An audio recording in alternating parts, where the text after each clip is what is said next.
Here are some comments from the website transnightmare.weebly.com. It's a website that's basically just documents all of the problems that the transgender lobby and movement has created, while not blaming all trans people for it and while still supporting their rights. And this is the page called Comments, and this is the sub-page called Feminist Comments. These are comments from feminists on various articles about the transgender issue. Okay, article. This is how autogynephiles kill women. Comments. Nefirti said, I want everyone who applauds these vampires to stop for a moment and just ask themselves what really happened to the women and children in these boners in a frock's lives. Here we have a woman literally dying from the misery caused by this man's sexual obsession, and he gets lauded for his activism. A trans widow said, as far as I can see, all the so-called support groups are geared towards getting the wife on board or are regulated and controlled for transphobia, which is just another subtle means of perpetuating the abuse that these women are desperately trying to get away from. The truth is that autogynephilia wrecks relationships and families. There is no truth that these men are trapped in the wrong body. Women recovering from relationships with these men, or still trapped in them, need to be heard. Kay Passer said, I completely agree. There is nothing out there for the wives. No specialized treatment, counseling, not even the validation of their own feelings. Everyone has to agree with the trans person. Every counselor I went to started by backing up the trans agenda and making out that it was me who was mad. In fact, it was me who got dragged off to the hospital and incarcerated on a psychiatric ward for 5 days because he told everyone I was suicidal. It's so important that we don't say anything that isn't PC, politically correct, about trans people, that everyone else's feelings become characterized as hate speech. Having been a non-drinker for 47 years, I did start drinking to shut down the confusion and to cope with the gaslighting, the constant psychological and emotional siege, the silencing, and the twisting and erasure of reality, past, present, and future. The impact on my family was immense. Our whole world turned upside down. The realization that he was very probably involved in a drug rape incident way back in my youth, even though he had set himself up as my rescuer at the time, that I had fallen in love and enjoyed such an intimate relationship with this freak without having a clue what was really going on. It certainly is toxic enough to kill. I am in absolutely no doubt about that from my own experience, and yet still, there are no statistics or any concern whatsoever for the wives and children. They are silenced. They have to be supportive or vilified. Those are the choices. I contacted a researcher in USA a couple of years ago. She was collating statistics on transgender suicide. I asked her if there were any statistics on the suicides of straight wives. No, there aren't. No one gives a shit about them. Because it's my hunch they could easily equal, if not exceed, the actual suicide rates of the trans husbands. KGSCH said, the gaslighting and emotional abuse that these men put their wives and female significant others through is just despicable. But what's even worse is what happens if these women try to seek help from a shrink. There's even more gaslighting, and even if the shrink admits she's experiencing emotional abuse, or in some cases physical abuse, there's always a tense relationship, making sure that she doesn't dare be transphobic and express that the horrible, true thought that her husband or male significant other is and always will be a man. And one of the worst kind of creep men, too. For the physical abuse one, a blogger I followed was in a relationship, I don't remember if they were married or not, to an autogynephile who once beat up on her, resulting in the neighbors calling the cops and her 2 very young children trying to protect her from him. She said that he also did a lot of crystal meth and would cruise for random sex with strangers, picking up who knows what STDs. The police removed him from the property. They don't collect statistics of heterosexual women married to these dudes who commit suicide and are emotionally and or physically abused. In the event that statistics are collected, they're not listed as man-on-woman domestic violence or even trans woman-on-woman domestic violence. Nope. They get added to the statistics of lesbian domestic violence. Blaming lesbians for heterosexual male violence against women. How fucking progressive. It's also always creepy how these men think they're single moms or the real mothers of their children, as opposed to the woman who actually gave birth to them. Men like to take credit for everything women do. Rod Fleming says, at the first hint of autogynephilia in her husband, a wife should take the car, empty the bank, take the kids and go. Sue for the house, leave nothing. Effectively, he has left his wife for another woman already. The succubus he has himself invented through his masturbation fantasies. Older and Wiser says, I clearly remember the day I came across the info on that while trying to educate myself on this transgender BS. I lost count of how many times I almost fell out of my chair as I read the behaviors. It was like reading a biography of our lives written by someone who had never met either of us. As his womanly alter ego blossomed, I became aware that he probably never loved me. He just wanted to be me. Like he wanted to keep me around so he could look at me and see a reflection of himself.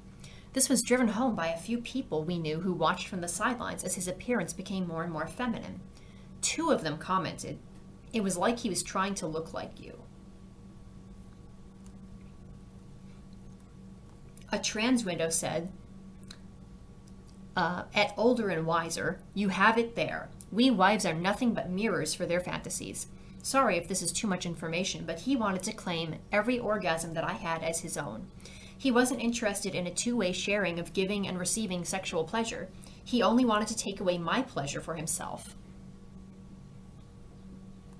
Valkyrie said, they are narcissistic, all right. Mine, a platonic friend who I initially was in love with, I think he exploited this, verbally abused me while my mother was dying and then had the nerve, when I tried to gently get him to explain his statements, to say, my mother's really sick. This is the same Looney Tune who later accused me of stalking him because I told his family about his suicide threats. Later on, he told his workplace, the Remember Salem store in Salem, Massachusetts, that I was stalking him, and got the boss to threaten to call the police on me, ostensibly because I showed up and tried to talk to him about the suicide thing. But in actuality, probably because I got irritated with him for not picking up the phone when he told me to call him at a certain time to discuss everything. I thought he was ignoring me after I rushed home to get the phone. Also had his sister call up from across the country to threaten me to not talk to his family, and to make sob stories for him about how sad his life has been and how much trouble I caused his family when I notified them of his suicide talk. By the way, if you want to see this mess of a human being, definitely an autogynephile, Google Leslie156. Warning, graphic nude photos. Absolute pond scum.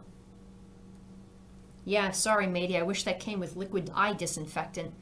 As you can see, very narcissistic, shallow, has a silly idea of womanhood. He told me he used to watch lactation porn.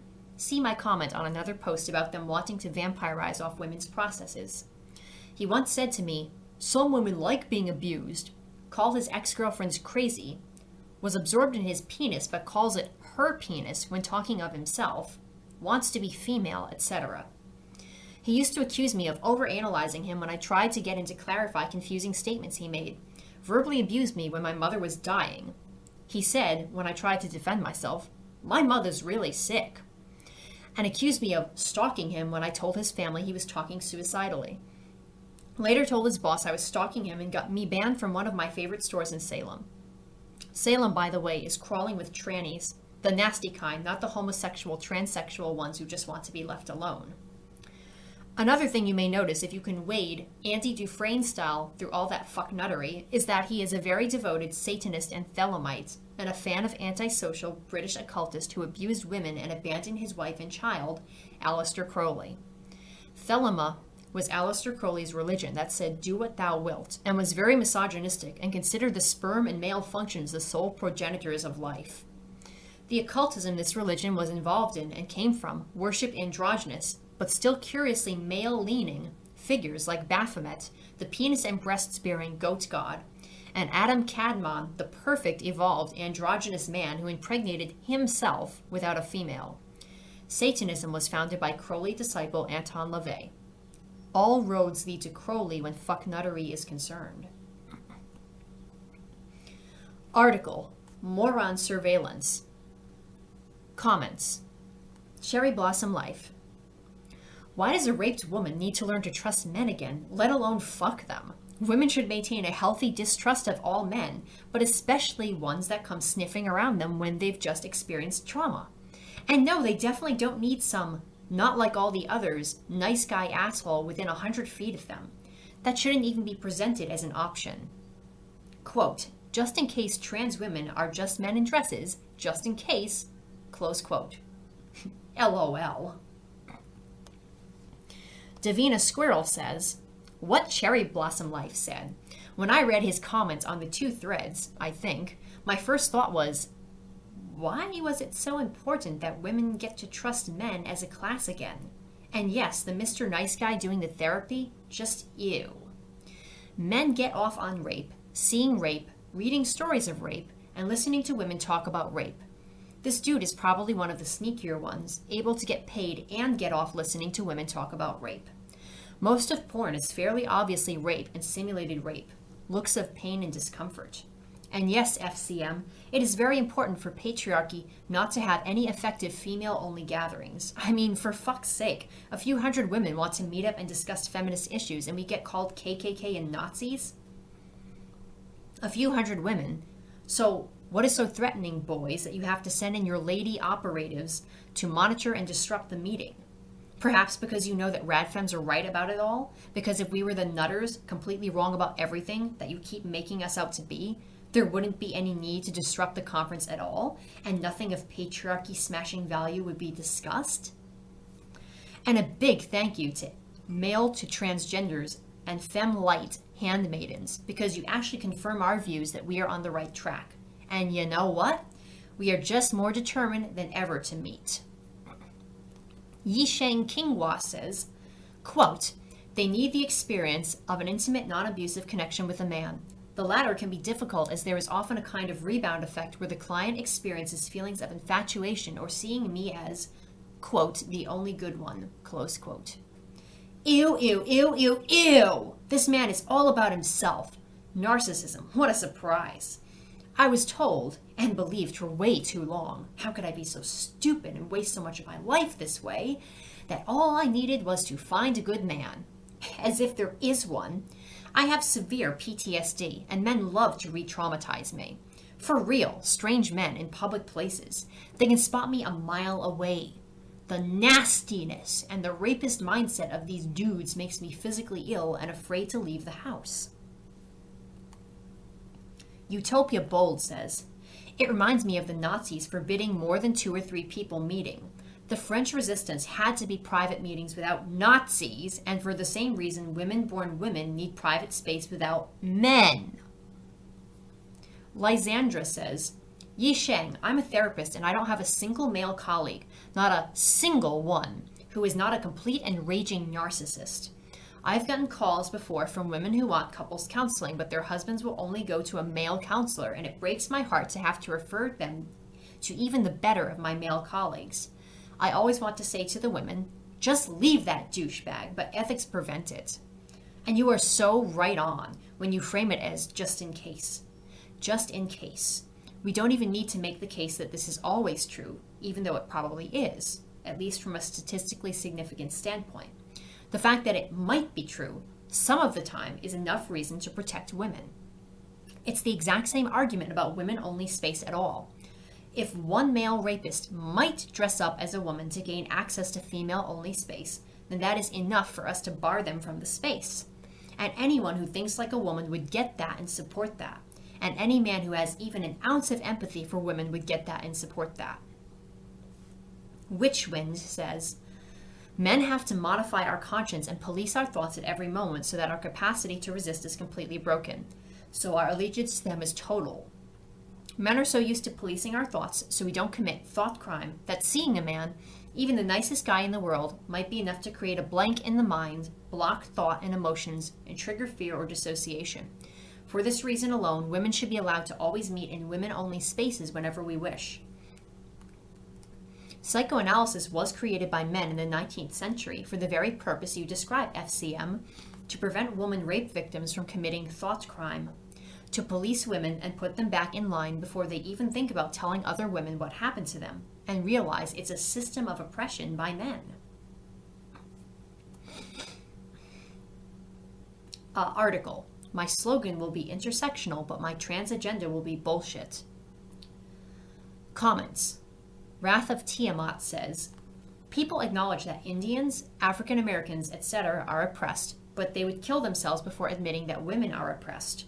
Society as a whole still believes in the male perception that we are demonic femme fatales who secretly rule the world, therefore they laugh when we compare ourselves to the other oppressed classes.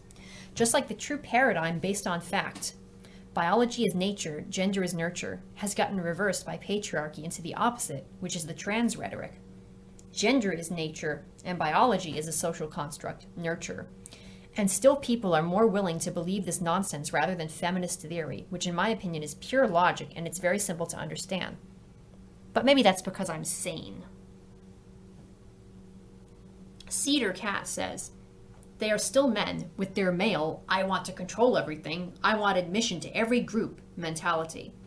They recently managed to get a Dianic elder and high priestess thrown out of Pantheacon simply for wanting to circle with genetic women only. Meanwhile, it is okay for other groups to exclude bleeding women from their rights. Old Music says, the way I see it, this treatment of gender nonconforming children is effectively disappearing them. The conservatism, homophobia, and misogyny of it should be obvious. Amanita says, this post and the comments associated with it are excellent analyses, refreshingly well expressed. Keep it up and keep it circulating to feminist friends and media figures who treat all things transgender with such sickening reverence, even as they treat pornography and prostitution as essential entertainment for men. The only class that does not include men is women, and that explains a lot. Lyndon says, Cedar Cat, thank you for saying that. I was at PCon and wondered if I was the only sane person. Everyone I knew pretty much agreed that limiting a circle to genetic women only was rank bigotry, but when I pointed out that other events had been limited to men only, or people of color and allies only, or lesbian and gay only, no one had a good answer for me as to why that was okay, but this other was not. Rose Verbena says, co-opting and appropriating woman has always been problematic. There's a hair on the back of the neck reaction that especially young women have to these dudes, an ick factor, a how dangerous is this guy assessment that we naturally have when we encounter them. Then our socialization kicks in and we are encouraged to suppress our initial natural, evolutionarily advantageous reaction to them. Run away. I remember when I was a freshman in college and hanging out with some trannies in my cheap near-campus apartment building. We'd dress up and go to the bars together. This was in the 1970s and no one cared that I was underage. My buddies were gay and I enjoyed playing dress up with them, but I had that uh-oh reaction to all of the trannies at the bars who were not gay. The gay men never frightened me, but I had an immediate visceral, stay away from this dude reaction to the straight ones. I could tell that they were both seriously mentally ill and had an unwholesome, dangerous, predatory sexual fetish for all things feminine, including my 17-year-old self. Fast forward 40 years and now I'm supposed to pretend that these same dudes are lesbian feminists, that they have a right to transplain feminism to me? Oh, hell no. Hell no. Article, an open letter to the National Center for Transgender Equality on the cotton ceiling debacle. Oh boy. Comments. Dana LaRocca says, I have to agree that telling lesbians they need more education around transgender issues is getting a little boring. Lesbians and other females know as well as trans women do what it is like to have a bepenist person explain everything to them from a male perspective. Sadly, some of those bepenist experts are trans women, or at least say they are. Sexual space is private space. No one has the right to invade it. A male culture dominated by the exploitation of females suggests that men should have access to women at every level despite their objections. Let's not let that culture extend to the trans world. For those trans women who think they have a right to anyone's space, I suggest they rethink their womanhood. Man up, as it were. Bug Brennan says, thanks, Dana. Lesbians have been asked to bite lip around these issues for at least 15 years, lest our concerns hurt anybody's feelings. I would suggest lesbians might consider stop doing that. Lesbians are more than willing to be supportive, but lesbian vaginas are not community property. We've had enough. Loretta Kemsley says, we have the right to be regarded as unique from other sexual beings. We have the right not to be forced further down the sex class ladder by transsexuals. We have the right to control our bodies. We have the right to make our own sexual choices, define who we are as a sexual being, and control every part of those choices. They do not have the right to proclaim themselves above us any more than men do. That attempt clearly reveals that they are not women. They do not have the right to demand sex from us, another male privileged patriarchal trait. Lily says, yes, lesbian vaginas are not community property. Oh my God, yes. Only a male would act like our bodies are theirs to take at will. Trans women take note. We aren't stupid. Kathy Blue Jazz says, he don't care about your preferences. You gotta have sex or risk insulting trans women. The entitled attitude clearly outs them as a male, which no surgery or clothes can hide. M. Andrea says, the transgender demand to access women's bodies is not a metaphor. It is quite literal, considering that their demand for sexual access grows more vehement in response to a few thousand politely worded no thank yous. It is also literally rape apologia, a justification for rape. It is no stretch to assume that one who excuses rape, one who demands rape, and one who fails to understand the basic criteria of rape, a person who either is already guilty of rape or will commit rape. I want to know why those social justice activists are harboring rapists in their midst. Marcia says, it is ridiculous for the National Center of Transgender Equality, trans women, and others to assert that we, lesbians, should totally reorient ourselves and welcome penises to invade yet another precious space, our very own vaginas. I wholly believe that transgender people have the right to live their lives absent harassment, ridicule, degradation, abuse, etc., as the rest of us have the right to. However, lesbians do not need to penetrate the veil of transgender women's underwear to prove that we are good allies. That's absolutely absurd. Leslie says, I'm horrified at this. I've always thought that the male to trans are men, but my girlfriend has always been more sympathetic and thought that recognizing male to trans doesn't do anybody any harm. This has totally changed her mind, and I think will change a lot of lesbians' minds who have been sympathetic and supportive of transgender rights. It is really a spectacular own goal. Liberate Her says, what actual woman wouldn't find cotton sealing abhorrent? At every turn, transgender males fall into the same exact misogynist traps that any non-trans males do when promoting themselves as allies. We've all seen it before with progressive liberal men, and transgender males never appear any different ever. I'm sick of seeing women having to bend over backwards to explain to men why such and such a thing they are saying is sickeningly misogynistic and demeaning to female people, hence the need for female space. I never see actual women rattle off such insulting things at a most basic level. Even misguided fun feminist women that learn making money is always empowering for women do not spout the revolting bullshit I hear from dudes in progressive circles and trans males. It is just a categorically different experience, and trans males are indistinguishable from any other dude. Why do women have to put up with this? Misogyny and male entitlement know no bounds. Article. UK Home Office announces transgender action plan.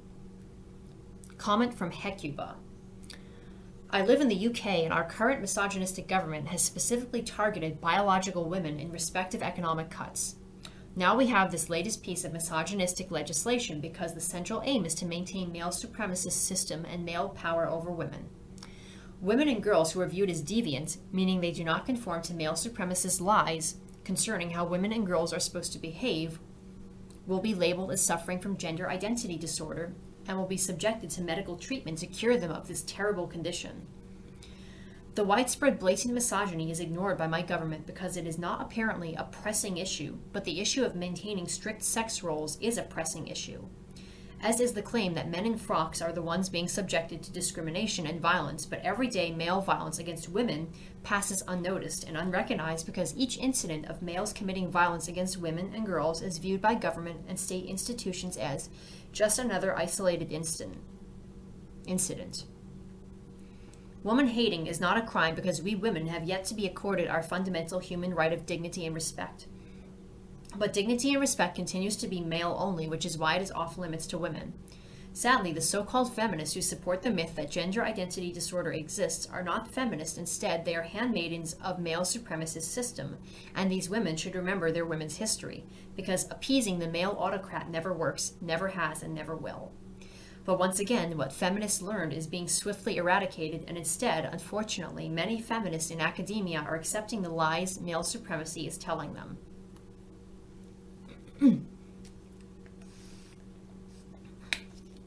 Mocha Arenis says, if it involves XY people, regardless of their gender identity, their needs and demands take precedent over women and girls always. Even though the vast majority of violent acts and human rights violations committed against trans people are at the hands, legal political scheming, and dicks of males, they save their vitriol for women, identified women, lesbians, radfems, as if we're the violent oppressors. It never ceases to amaze me how liberal and fun femmes honestly believe that transphobic and gay men are devoid of any internalized misogyny and lesbophobia. And uniting for misogyny makes strange bedfellows, apparently. Witchwind says, this trans legislation thing is replacing the role of clinics that used to torture lesbians, gays, and any female dissidents to femininity and patriarchal sex roles. After seeing its patriarchal sex roles being threatened by feminists in the last 4 decades, patriarchy is now making gender compulsory by law and making critics of gender illegal and making criticizing gender and the practice of woman hatred a hate crime. Oh, the reversal, the irony. Do we realize the extent of woman hatred contained in this legislation? Denouncing one of the bases of women's oppression as a hate crime? This is how much the government hates women. Nikki says, look at what trans have done to the intersex people in the UK. From what I heard from intersex groups in the UK, the trans have infiltrated and colonized intersex and made it as if they are a part of them. Now in the UK, intersex only exists as a subset of trans in the UK. I would hate to see them do the same thing to intersex people in America as well. I have heard as an intersex person that intersex groups in the UK try to distance themselves by not calling themselves intersex because the trans in the UK have hijacked and stolen the name from intersex people. Eba Wife says, Witchwind, I think there was some challenge to trans women's assertion that they should be allowed to occupy female at birth, women-only spaces, and the case was made. I think our government needs to be careful about this trans plant. It plays on women's emotions and men could care less. Very ironic that it would be a hate crime to batter a trans man, now saying he's a woman, but not a hate crime if a male assigned at birth batters or kills a female assigned at birth. I have done some work with transgenders, mostly men to women, and all have been abusers of female assigned at birth women in their capacity as men, and have stalked or harassed female assigned at birth women. Riddy Dill says, on credibility, trans. I always felt like a woman since I was born. I was born in the wrong body. Society. That sounds terrible. Here, have some government-funded surgery and some new legal protection so no one can ever criticize you. Woman. I was raped. Society. Oh, you just had bad sex and regretted it, vindictive bitch. And anyway, how is he to know you weren't consenting unless you shot him to death with a submachine gun? Men can't be expected to understand such nuances. And anyway, you were out partying in a skirt like a whore. What did you expect? Article. Defining us out of existence. Trans men are still women. Cherry Blossom Life says, quote, male to females feel more male than many hetero men, close quote. This is very true. I've noticed that male to females are less empathetic towards women's actual experiences than your average hetero or gay man. Eileen Warnos says, transgender is another word for misogyny, for women hating, whether it is male to constructed female or female to constructed male. Recently, when I was visiting the GP and wanted to know if he, my regular female GP was unavailable that day, wanted to know if he knew of any good counselors who specialized in lesbian youth. The first thing he did was try to refer me to a psych who specialized in gender identity disorder, and proceeded to tell me about a young male to constructed female and another female to constructed male who I could also talk to. Well, no, I just wanted a counselor who wasn't going to say, you're only a lesbian because you hate men or were raped, blah, blah, blah, snore. Which was essentially what this prick told me. Yes, it really is. Yes, it really is. They want us to kill a part of ourselves so that we are easier for them to understand and deal with. I believe that the medical industry involved may think it is a cure for so-called penis envy also. Katie S. says, quote, male to females feel more male than many hetero men, close quote. I've noticed that male to females are less empathetic towards women's actual experiences than your average hetero or gay man, close quote. Is this because male to transgenders fetishize and objectify women more than those other groups? My guess is that they tend to be obsessively concerned with patriarchal defined objectified stereotypes of women. They fetishize women's body parts and it becomes part of their sexuality. If you're busy objectifying and obsessing, you'll have less ability to empathize. I'm not saying that men as a group are empathetic.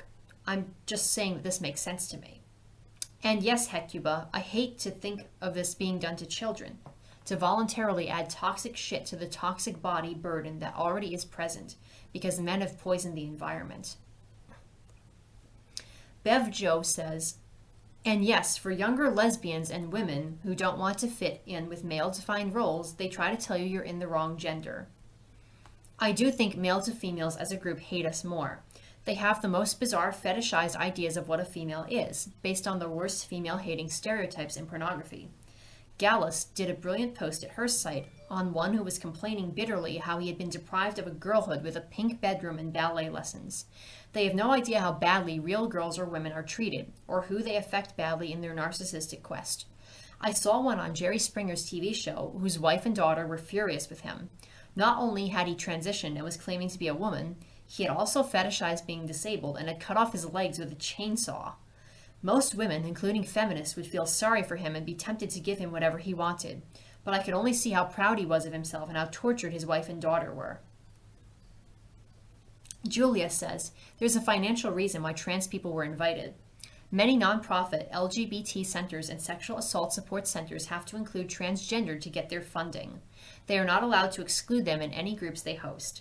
This happened to the older lesbian group at Wingspan in Tucson. The group disbanded because of a disruptive male-to-female member.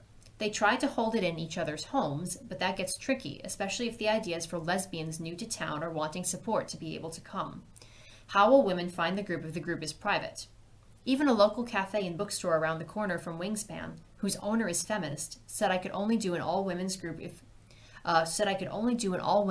there if she closed down the place for us and we agreed to pay what she makes in drinks and food for the time using it.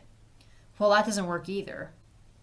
I don't understand what is so controversial about a group of women meeting on the back patio and the cafe willing to ask any disruptive man to leave. Katie S. says, being ladylike is out of fashion, but things like being sex positive or tolerant of invasions of women-only space, inclusivity, is the new polite that keeps women focused on patriarchy. Quote, male to females feel more male than many hetero men. I've noticed that male to females are less empathic towards women's actual experiences than your average hetero or gay man, close quote. Is this because male to females fetishize and objectify women more than those other groups, ... close quote.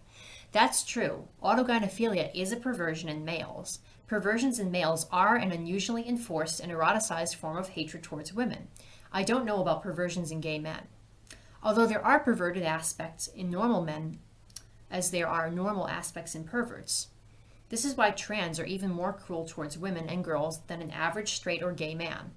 And they sympathize with their attitude kin, rapists, murderers, etc., and readily accept them amongst themselves for this very reason. Sadism is the model perversion for perversions. None of this is a surprise. So good luck to the BDSMers, they need it. Bev Joe says, I really agree, Katie, you said that very well. Males to females are such a bizarre mixture of envy, nastiness, objectification, narcissism, etc. They have such a sense of entitlement and act as if we owe them. It is so strange. Perhaps they just act out more than other men or are in our faces with their demands more. I know the film Silence of the Lambs get criticized, but the man who skinned women to wear their skin, to become a woman, really felt accurate, though most don't take it that far. Ironical that Thelma and Louise was so loved, though it was a terrible portrayal of women self-sabotaging themselves, except for killing the rapist, and ended with a terrible message, whereas Silence of the Lambs had a strong, courageous, intelligent female hero. Katie S. says, interesting take on Silence of the Lambs. I once started to watch it and it was so weird. It seemed like male BS, more ways to scare everyone in order to make money, with the woman as the victim, so I decided not to watch the rest. I don't like wasting my time when I could read a good book. But maybe it's worth watching from what you say about the female hero, and I probably will sometime.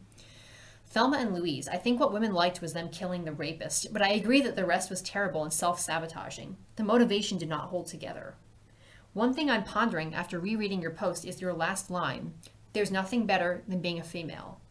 I agree with you wholeheartedly. One of the things about being a lesbian, it seems to me, is that loving relationships with women also affirm that there is nothing better than being a female. I think these relationships can be healing in this affirmation. But because of the ways that both feminism and lesbian culture have been co-opted, the relationship experience becomes infected by, for instance, things like BDSM, then this is not the experience of these young women. Their relationships and sexuality have been misogyny tainted. Instead of women celebrating their life energy together, they choose the death of toxic hormones and killing parts of themselves. A BDSM experience does not lead to a deep understanding that there is nothing better than being a female. Loving relationships with other women do that. It is an antidote for misogyny directed at women's bodies. I hope that message can get out more than it has been. Part of the problem, I think, is that the natural world all around us is dying too. It is being killed by men and their insane culture. This is terrifying to anyone, but to these young women much more so. There is a larger message that one cannot escape this death culture. So destroying parts of your physical self seems not so horrible, since it's all part of the same horror. What they do not yet understand is how powerful women are together. Sam says, yes indeed, female to male, still female and never will become a man. I did have some kind of conversation and interaction with female to male. What I found is that they are so manipulative and delusive. I don't know what to make of. They think that they are a man, while some very basic manhood things that a man must experience since childhood they never experienced before. Then based on what kind of experience make them feel like a man. It's ridiculous indeed.